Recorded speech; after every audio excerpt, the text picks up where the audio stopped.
Bonjour à tous, que la paix du Seigneur soit avec vous. Je suis le pasteur Antonio Junior. Aujourd'hui, je suis ici pour vous parler d'un événement historique qui a eu lieu dans le monde. Et vous devez rester attentifs, parce que cela peut effectivement avoir un lien avec les prophéties de la Bible.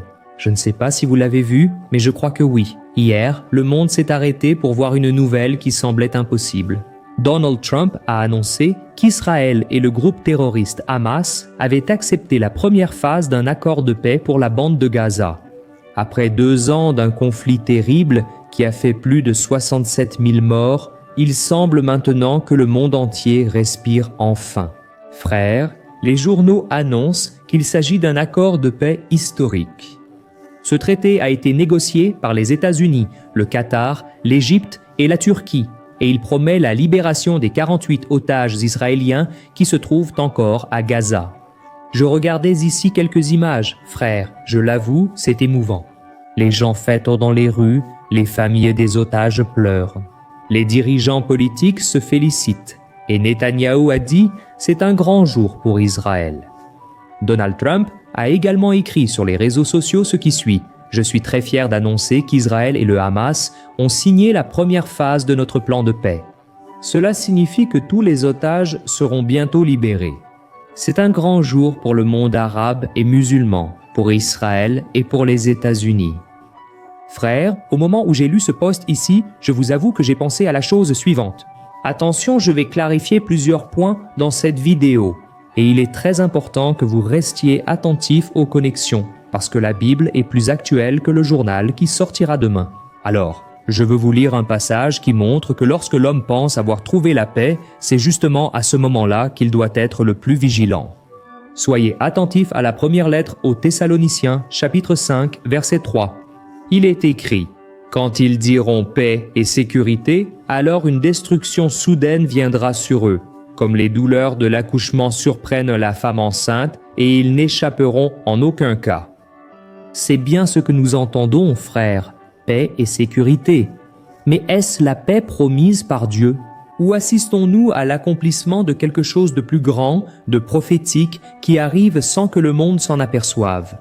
Je veux aussi te lire un autre passage dans Daniel, chapitre 9, verset 27. Qui montre qu'il viendra un temps où le dirigeant fera une alliance avec beaucoup pour une semaine. Fais attention, regarde bien ce que dit le verset. Et il confirmera une alliance avec beaucoup pour une semaine, et, au milieu de la semaine, il fera cesser le sacrifice et l'offrande. Et sur l'aile des abominations viendra le dévastateur, jusqu'à ce que la destruction qui est déterminée soit déversée sur lui. Regardez ceci, frères. Je ne sais pas si vous le savez, mais dans ce langage prophétique, une semaine signifie 7 ans. Et Daniel a reçu cette révélation il y a plus de 2500 ans. Et il décrit une époque où un dirigeant politique fera un pacte avec Israël. Durant les 3 premières années et demie, une paix remarquable régnera. Mais ensuite, cette alliance sera rompue. Et alors, il viendra un temps de persécution et de destruction, comme le Seigneur Jésus lui-même a dit qu'il n'y en a jamais eu sur la terre. Analysons maintenant la situation actuelle, d'accord. Au Dono, Trump a annoncé un cessez-le-feu immédiat, l'échange d'otages contre des prisonniers palestiniens, le retrait progressif des troupes israéliennes et la création d'un organisme international appelé Conseil de la paix qui supervisera l'argent de la reconstruction de Gaza. Après tout, Gaza est aujourd'hui complètement détruite, n'est-ce pas? Il n'y a que des décombres, il n'y a que de la poussière, et ils veulent y faire des choses luxueuses. Il existe évidemment un intérêt commercial, non seulement pour Donald Trump, mais aussi pour Israël et d'autres. Mais nous savons que les pièces qui bougent dans cette région sont totalement liées à la Bible, n'est-ce pas? Et ce conseil, il sera formé par plusieurs nations sous la présidence de Trump lui-même. Maintenant, réfléchis avec moi à une chose. Un leader mondial qui médit un accord avec Israël, un organisme international créé pour gouverner une partie de cette région, plusieurs nations unies au nom de la paix. Est-ce que ce n'est qu'une coïncidence? Ou bien Dieu permet-il que nous voyions les premiers signes d'un scénario prophétique se former sous nos yeux? Je précise, je ne dis pas que Donald Trump est l'antéchrist, d'accord? Cela ne signifie pas que son gendre sera l'antéchrist, la Bible ne donne aucun nom, mes frères, les schémas prophétiques s'alignent, tu es d'accord? Tout ce que Daniel a vu, un dirigeant influent, des accords internationaux, une paix apparente et des alliances mondiales, apparaît devant nous. Et le plus impressionnant, c'est que cela se passe précisément avec Israël. Je ne sais pas si tu t'en souviens, mais en 2020, Trump avait déjà négocié les accords d'Abraham, unissant Israël avec les Émirats arabes unis, Bahreïn et d'autres pays arabes. À cette époque, le monde parlait de paix et de sécurité. 5 ans après, le même discours revient, mais avec plus de force. Il parle de paix durable, d'une nouvelle ère, d'une réconciliation historique. Mais, mes frères, la Bible est claire. Quand le monde dira avoir trouvé la paix, une destruction soudaine viendra. Je vais t'expliquer ce que cela pourrait être. Comprenez une chose, la Bible ne dit pas, mes frères, que la paix est une mauvaise chose, s'il vous plaît. Bien sûr que non. La Bible dit que la fausse paix est dangereuse. Parce que cette paix que le monde célèbre maintenant ne vient pas d'un repentir, ne vient pas d'un changement de cœur, ne vient pas de cette réconciliation avec Dieu, elle vient d'intérêts politiques, d'alliances humaines. Donc, c'est une paix très fragile qui certainement va préparer le terrain pour la tromperie. Là, dans Isaïe, chapitre 9, le verset 6 prophétise sur la venue de Jésus et il est écrit que l'enfant est né. Le gouvernement reposera sur ses épaules et son nom sera merveilleux conseiller, Dieu puissant, Père de l'éternité et Prince de la paix. Autrement dit, il n'y a de vraie paix que lorsque le Prince de la paix règne. Sans lui, mes frères, il n'y a pas de vraie paix. Et même l'Antéchrist qui va promettre une paix, en réalité, il va briser cet accord. Donc, le seul qui peut donner une paix véritable, c'est Jésus-Christ. Et il va régner ici pendant 1000 ans.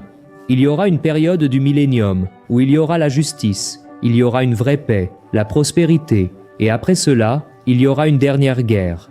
Satanas sera tué pour toujours, il sera enchaîné, jeté avec l'Antéchrist, avec le faux prophète, ils seront jetés dans le lac de feu et de soufre. Et alors nous régnerons avec le Christ pour toute l'éternité, et ce sera un temps de grande joie. Les pleurs n'existeront plus, il n'y aura plus de souffrance, de maladie, ni de mort. Mais cela n'est que pour ceux qui se repentent maintenant, pour ceux qui décident de marcher avec Jésus dans le temps qu'on appelle aujourd'hui. Amen. Et si vous faites attention, frères, à ce qui se passe dehors, nous remarquons que la paix n'est pas arrivée. Israël est de plus en plus isolé, les voisins musulmans sont divisés, les puissances mondiales essaient de contrôler Jérusalem par le biais d'une médiation. Alors, tout cela n'est-il pas un hasard? C'est une préparation, car la Bible indique très clairement qu'Israël est l'horloge prophétique de Dieu. Quand tu veux savoir ce que Dieu fait dans l'humanité, regarde Jérusalem par exemple. En 70 après Jésus-Christ, le temple fut détruit et le peuple juif dispersé dans le monde. Et, pendant presque 1900 ans, Israël n'a pas existé en tant que nation. Mais, le 14 mai 1948, l'impossible s'est tout simplement produit. Israël est redevenu une nation, accomplissant une prophétie de la Bible d'Ézéchiel, chapitre 37, versets 21 et 22, qui dit ce qui suit. Faites attention. « Je retirerai les Israélites des nations où ils sont allés, je les rassemblerai et je les ramènerai dans leur propre pays. » Et, en plus de cette prophétie qui a été accomplie, en 2017, Donald Trump lui-même a reconnu Jérusalem comme capitale d'Israël et il y a déplacé l'ambassade américaine. Et il est intéressant que la Bible dise, dans Proverbe 21, verset 1, que le cœur du roi est comme un fleuve contrôlé par le Seigneur et il le dirige où il veut. Et qu'est-ce que cela signifie, frères? Que Dieu, il utilise même les dirigeants qui ne connaissent pas le Seigneur pour accomplir ses plans. Et maintenant, encore une fois, nous voyons les mêmes nations prophétiques se mouvoir. Le Qatar, l'Égypte et la Turquie, des pays qui apparaissent dans les textes.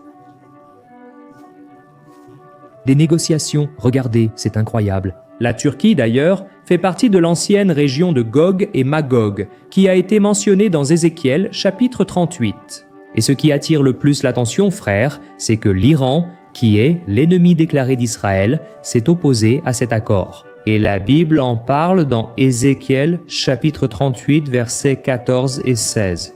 Soyez encore plus attentifs maintenant, lisez bien ce qui est écrit. En ce jour-là, lorsque mon peuple d'Israël habitera sa terre en toute sécurité, tu attaqueras mon peuple comme un nuage d'orage.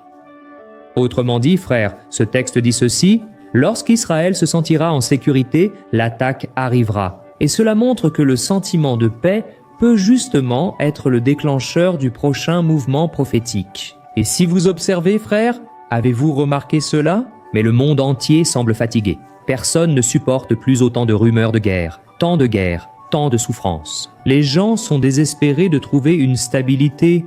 Ils veulent la paix à tout prix et c'est cela qui va ouvrir la voie à l'apparition de ces leaders charismatiques promettant des solutions rapides.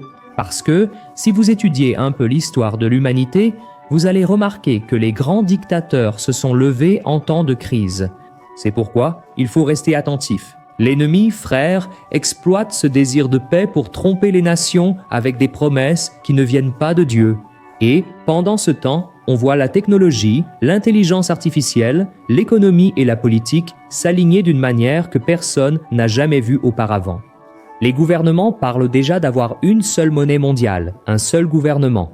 Ils veulent contrôler les frontières et installer des systèmes de surveillance pour la sécurité. Je sais que tout cela semble très bien, semble pratique, semble utile.